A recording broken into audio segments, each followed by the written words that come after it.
আজকে রবিবার, শুভ সকাল বন্ধুরা। আজকে জ্যান্ত রুই মাছের ঝোল হবে আলু দিয়ে পটল দিয়ে। এখানে দেখুন আমি রান্নাটা দেখাচ্ছি। মাছটাকে প্রথমে ভেজে নিয়েছি, আলু পটল ভাজলাম, তারপরে আদা জিরে গোটা জিরে কাঁচা লঙ্কা টমেটো বাটা বেটে তারপর মাছটাকে ভেজে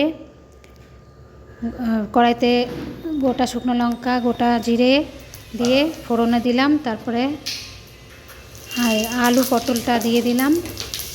আলু পটলটা ভাজা ভাজা হবে, তারপরে মশলাটা দিয়ে দেবো, একটু নুন হলুদ দেবো, দিয়ে আলু পটলটা লাল লাল করে ভাজা হলে মশলাটা দিয়ে তারপর ভালো করে কষাবো। ভালো করে কষিয়ে ঢাকনা চাপা দিয়ে একটু কষানোটা ভালো করে হবে। তারপরে জল দিয়ে দেবো, জল দিয়ে আবার ঢাকনা চাপা দিয়ে দেবো। ঢাকনা চাপা দিয়ে মাছটা রেডি। দেখুন কত সুন্দর দেখতে লাগে। ভিডিওটা ভালো লাগলে অতি বেশি লাইক শেয়ার সাবস্ক্রাইব। টাটা।